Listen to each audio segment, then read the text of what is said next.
जय गुरुदेव, जय माँ गायत्री, सभी को मेरा प्रणाम। आज हम बात करेंगे छठ व्रत के बारे में।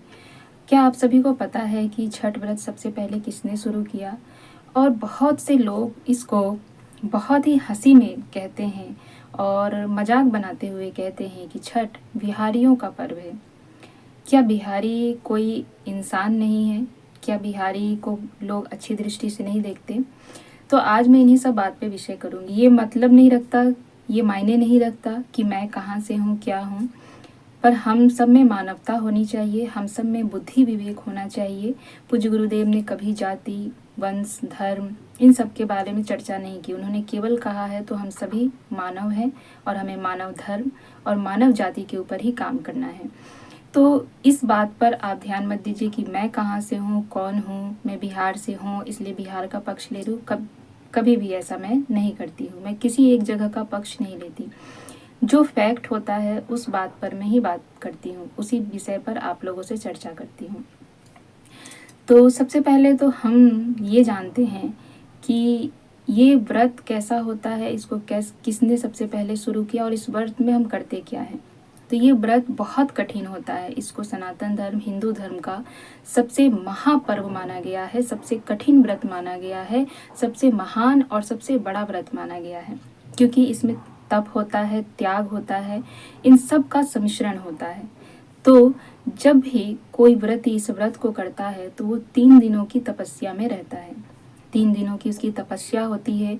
इन 3 दिनों में वो सूर्य उपासना के लिए कठिन तपस्या करते हैं, जल का भी सेवन नहीं करते हैं, अन्न को तो छोड़ दीजिए।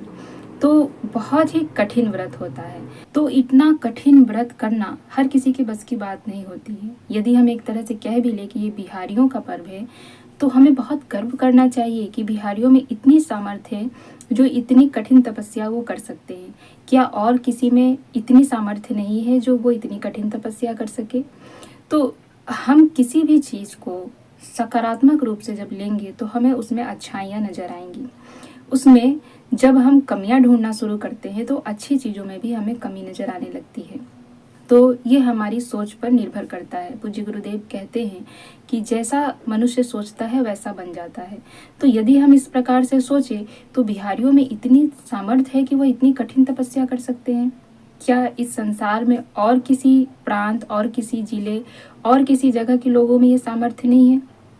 जबकि आज के समय में सभी लोग इस व्रत को कर रहे हैं। क्यों कर रहे हैं? क्योंकि उन्होंने इस व्रत का महत्व समझा है, जिन्होंने इस व्रत की फल को जाना है, जिन्होंने इस व्रत के उदाहरण को अपने जीवन में जिया है, वो जानते हैं कि ये व्रत क्या है, इसका फल कैसे मिलता है और ये कितना महत्वपूर्ण है। तो चलिए, एक तरह से तो हमने जाना कि बिहारियों का ये पर्व है। यदि लोग ऐसा कहते तो बहुत अच्छी बात है। जितने भी हमारे बिहारी भाई बहन, माता और सभी लोग हैं, उन सभी को बहुत गर्व महसूस करना चाहिए कि चलिए, आपको लोग इस लायक समझते हैं कि आप इतना कठिन व्रत करने में सक्षम हैं। दूसरी बात, ये व्रत शुरू कैसे हुआ था? पुराने जमाने के हिसाब से या पुराणों के हिसाब से या प्राचीन ग्रंथों के हिसाब से ये मान्यता है कि इस व्रत को सर्वप्रथम भगवान राम और माता सीता ने किया था। कहाँ पे किया था? बिहार में किया था, मुंगेर जिले में। भगवान राम और माता सीता जब अयोध्या लौट रहे थे तब उन्होंने बिहार के मुंगेर जिले में एक गंगा तट पर इस व्रत को किया था। आज भी वो शिलाखंड वहाँ पे रखा है जिस पर माता सीता ने ये व्रत किया था, और उस जगह को सीता मन पत्थर के नाम से या सीता चरण के नाम से जाना जाता है। ये मंदिर आज भी प्रचलित है और लोग इस चीज़ को जानते हैं। तो जिस व्रत को सर्वप्रथम हमारे रघुवर ने किया, जो हमारे इस संसार के, भारतवर्ष के एक आइडियल है, भगवान राम, पुरुषोत्तम राम, हमारे रघुवर श्री राम, उन्होंने इस व्रत को किया, माता सीता ने इस व्रत को किया।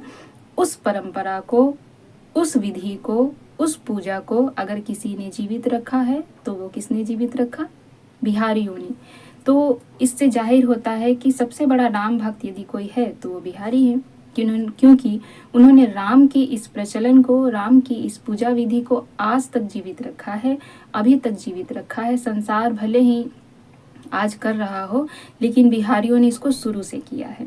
तो इस मायने में भी बिहारियों को गर्व करना चाहिए कि वह भगवान राम के सच्चे शिष्य हैं, भगवान राम के सच्चे भक्त हैं और भगवान राम का प्रिय भक्त कहलाने के अधिकारी हैं, क्योंकि उन्होंने उनके व्रत को अभी तक जीवित रखा है।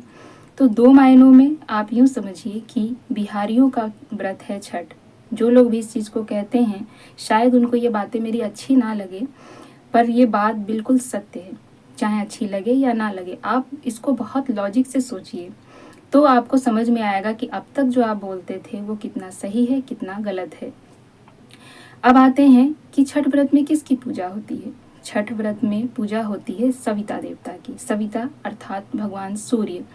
जो सूर्य पूरे संसार, पूरे ब्रह्मांड को जीवित रखता है, उस पूरे संसार का, पूरे ब्रह्मांड का प्राण माना जाता है, वो सविता देवता की आराधना होती है इस छठ व्रत में। और वहीं पर जो गायत्री का जप किया जाता है वो भी भगवान सविता के लिए किया जाता है। गायत्री मंत्र भगवान सविता का एक मंत्र है। कहते हैं कि मनुष्य जो है छोटा गायत्री है और सविता जो है वो बड़ा गायत्री है, और जब इस छोटे गायत्री को बड़े गायत्री से मिला देते हैं तो फिर वह प्राण जो है विराट हो जाता है और उसमें अद्भुत शक्तियां भर जाती हैं और तभी मनुष्य की जीवन में सिद्धियां आती हैं। तो अब जरा ये सोचिए, छठ में सविता देवता की आराधना की जाती है। गायत्री हमारी मूल मंत्र है। गायत्री हमारी भारतीय संस्कृति की माता है। भारतीय संस्कृति की मूल गायत्री मंत्र है। इन सभी को किसने जीवित रखा? इन सभी को जीवित रखा बिहारियों ने। किसी न किसी प्रकार से सूर्य उपासना के माध्यम से, छठ व्रत के माध्यम से उन्होंने गायत्री को भी अभी तक जीवित रखा और सूर्य उपासना को भी जीवित रखा, क्योंकि सभी इस महत्व को जानते हैं कि सूर्य उपासना से कितना आदमी के जीवन में चमत्कार होता है और उसका फल किस प्रकार से मिलता है। ये कैसे होता है? सूर्य उपासना से। सूर्य उपासना का मंत्र गायत्री मंत्र। और कहते हैं कि जब कोई सूर्य की उपासना करता है तो उसके जीवन में किसी प्रकार की कोई कमी नहीं रह सकती है। तो इतने गूढ़ लॉजिक, इतने रहस्य को जानने का सामर्थ्य यदि किसी में है तो वो है बिहारियों में। अब बहुत से लोग मुझे कमेंट करेंगे, मैंने एक और शॉर्ट वीडियो डाला था, उसमें बहुत से लोग ने कमेंट किया बिहार में कहाँ से हैं आप, बिहार से हैं। ये मायने नहीं रखता कि मैं कहाँ से हूँ, कहाँ से नहीं हूँ, पर मायने ये रखता है कि हम किसी भी लॉजिक को समझे, किसी भी लॉजिक को जाने और हर किसी का सम्मान करना हमारा परम धर्म होना चाहिए। छठ व्रत हमारे घर में भी होता है, हमारी भी बहुत आस्था है। और आज के समय में चाहे बिहार हो, यूपी हो, असम हो या फिर विदेश हो, हर जगह जहाँ पर भी अपने लोग रहते हैं, जहाँ पर भी लोगों ने इसके महत्व को जाना है, यहाँ तक कि विदेशियों ने भी इस व्रत के महत्व को जानकर अब करना शुरू कर दिया है। तो हर क्षेत्र, हर प्रांत, हर जगह के लोग इस व्रत को कर रहे हैं। जो भी इस व्रत के महत्व को समझ गए हैं, इस व्रत से होने वाले लाभ के बारे में जान गए हैं, वो समझ गए हैं कि इस व्रत से मनवांछित फल मिलता है, वे सभी इस व्रत को करने के लिए आगे आते हैं।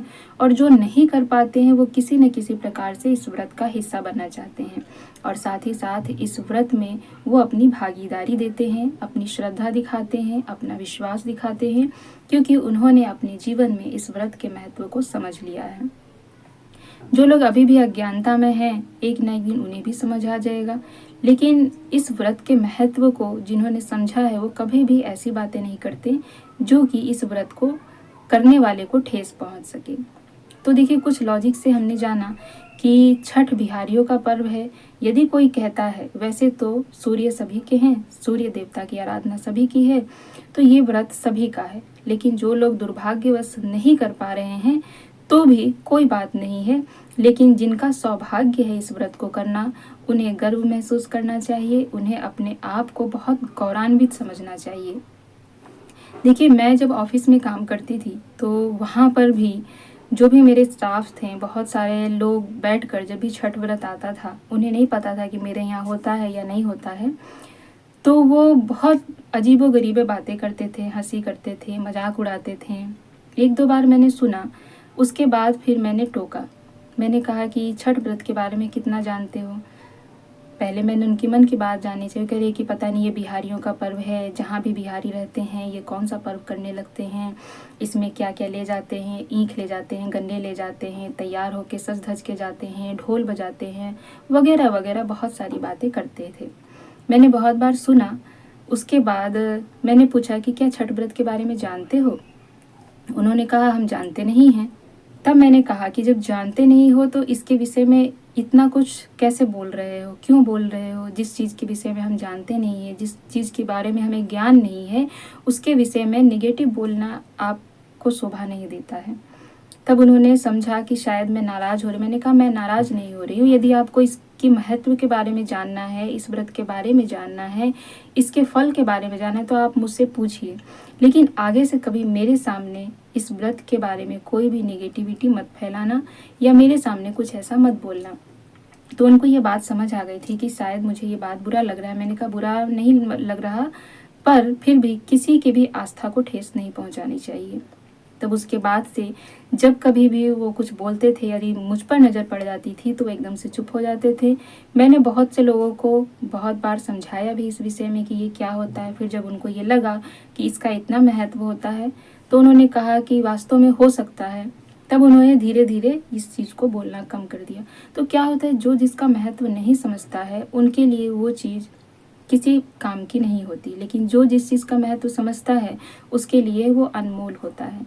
तो इसी प्रकार से हमें अपने जीवन में सभी को समझाना है। यदि कोई हमारे सामने ऐसे बोलता है तो आपका ये ठीक है, लेकिन एक बार इस व्रत के महत्व को समझिए, इस व्रत के बारे में समझिए, फिर आप सोचिए कि आपको क्या बोलना चाहिए।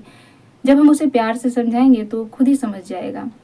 तो मैं ये सारे एग्जाम्पल्स आपको इसलिए बताना चाह रही थी, समझाना चाह रही थी कि ऐसे बहुत चीज़ें सुनने में आती है आज के समय में भी। ये पहले की बात नहीं है, अभी के समय में भी बहुत से लोग यही कहते हैं कि छठ बिहारियों का पर्व है और बिहारियों को बहुत ही हेय दृष्टि से देखा जाता है।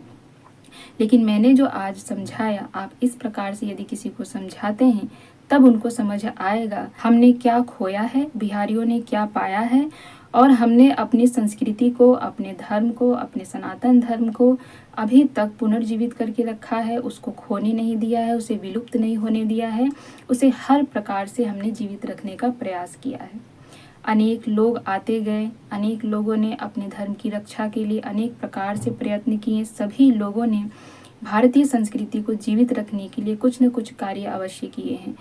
उसी प्रकार से बिहारियों ने भी छठ के माध्यम से सूर्य उपासना को जीवित रखा है और उन्होंने अपनी संस्कृति को बचाने के लिए ये बहुत महत्वपूर्ण कार्य किया है जो आज तक करते आ रहे हैं, और हमें लगता है आने वाले कितने समय तक भी वो करते रहेंगे, इससे पीछे नहीं हटेंगे। और धीरे धीरे इसमें इतने सारे लोग जुड़ जाएंगे, एक दिन सभी को सूर्य व्रत का महत्व समझ आएगा, सूर्य साधना का महत्व समझ में आ जाएगा।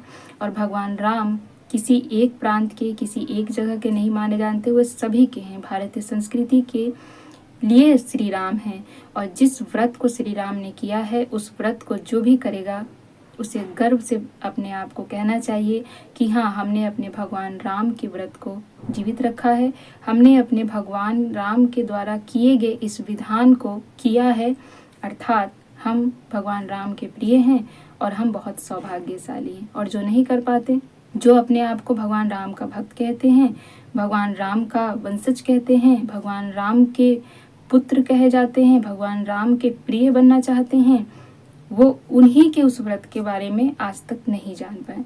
तो इन चीज़ों को जानिए, समझिए, और एक बार फिर से हम बिहारी हैं इस बात पे गर्व कीजिए, और छठ बिहारियों का व्रत है इस पर भी गर्व कीजिए। जय गुरुदेव, जय माँ गायत्री।